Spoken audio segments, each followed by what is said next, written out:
Alright, part two. Like I said about that, so I need another tie rod in. The thing that's shitty about these though is they don't have slots in them.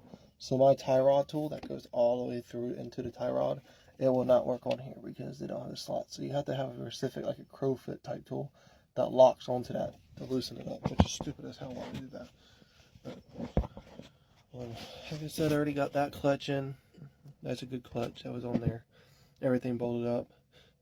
Took a minute, but everything's been on there. I gotta get the manual starter to put on there because that one's automatic.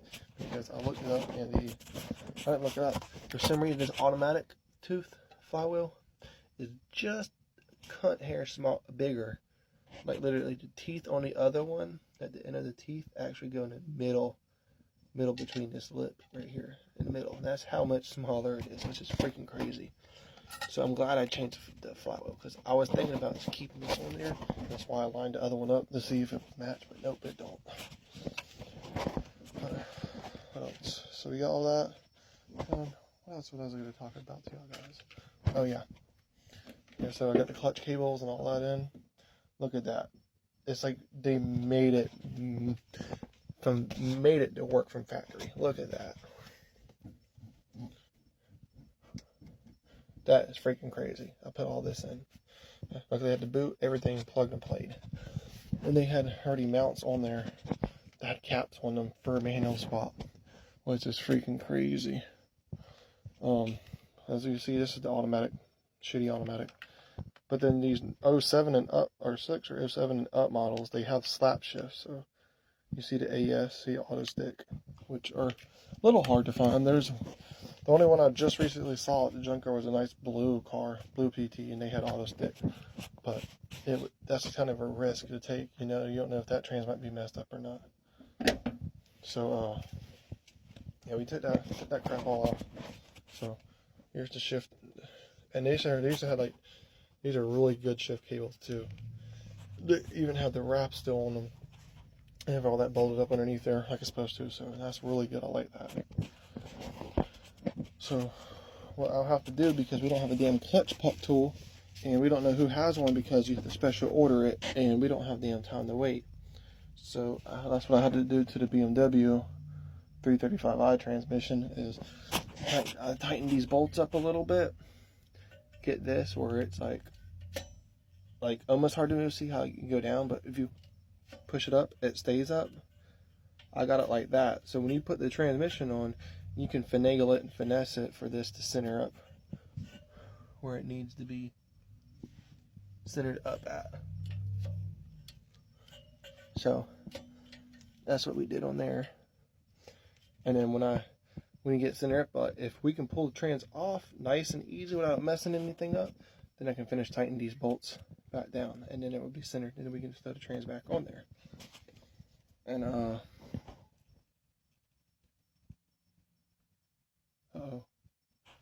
I just heard somebody next door yell the F word. Heard them start their truck up and then shut it off and yell the F word. So he must have hit something or something.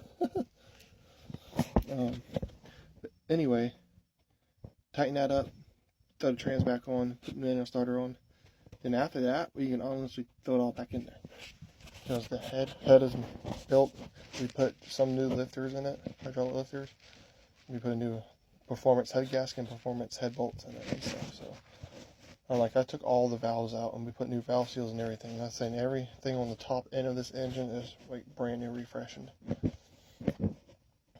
But like I said about the power steering though, the only reason I guess we technically don't need it, we just need that thing because we literally deleted AC and power steering because we lost the damn condenser somehow because it's been sitting for 2 years. Just the engine and trans have been sitting for 2 years out of this car, just rotting away. We finally put it back in here. Eventually I have to do another aluminum oil radiator because it has a little small pinhole leak somewhere. Right there was where the AC compressor was, and the power steering was right here, which luckily the badass thing about this car is it has a lot of different serpentine belts. And look at that one. That one's boom right to the alternator, and that's all you need right there for the alternator. So we'll have a lot of weight shade, we just won't have AC saddle, which sucks. Do need to find that plug to put down in here. I had it somewhere. Like the engine mounts, these are all brand new. That side over there is brand new. This one right here, the center one, that's hydraulic filled, which is stupid. That's brand new. And then the power steering. What we're gonna do is I'm gonna find caps for that, and I was gonna fill that up with fluid, much fluid as I can, whatever way I can to put fluid in it, and then I was gonna cap those off just so we'll have a little bit of fluid in it.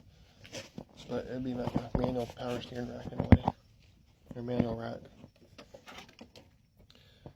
And it's funny because, and you know, we put all kinds of bigger hose, all kinds of stuff in this motor.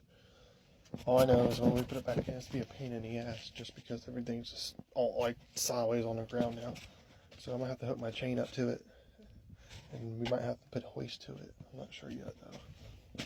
We might get lucky, but get my chain right here off the BMW engine. And if not, I got another jack. We just use 2 or 3 jacks to move it around. Another thing I'm gonna have to do now is we're gonna have to take this, and I'm gonna have to, because that's how it was, that's how it ran, which is stupid. I'm gonna have to cut this off right here. And that's what I'm gonna do. Oh, there's somewhere the O2 sensor goes. Okay. Damn, it's a little frayed. I can fix that. But cut it off right here, and then I got piping at the house. I'm gonna weld that to it, and we're gonna have it come down pretty far and under the car, and then probably straight out the side. For right now, which would be nasty. So, and then what I'll probably do if we do that, I'll probably drill a hole and get a bung for the O2 sensor. I'll weld that in on there, and so I can put this O2 sensor in there. We have to clean all that up and get a new gasket for it. But yeah, other than that, that's an update on the PT. Just a single shift cable. All that crap right there is deleted. Oh yeah, my bad. And then of course, oh yeah, it's dry now. This is the clutch pedal assembly. I sanded it down and painted it. It's not the prettiest, but I mean, there's no runs or anything on it. There's just certain stuff that still needs to be finished painting. But literally, when you put this in the car, the only things you're literally gonna see are the clutch pedals. So it ain't gonna be the prettiest. That's my next step. I'm probably gonna do it tomorrow since I'm super tired tonight. Other things that pass out, I'm super dirty and need to take a shower. So I'll give you guys an update another time.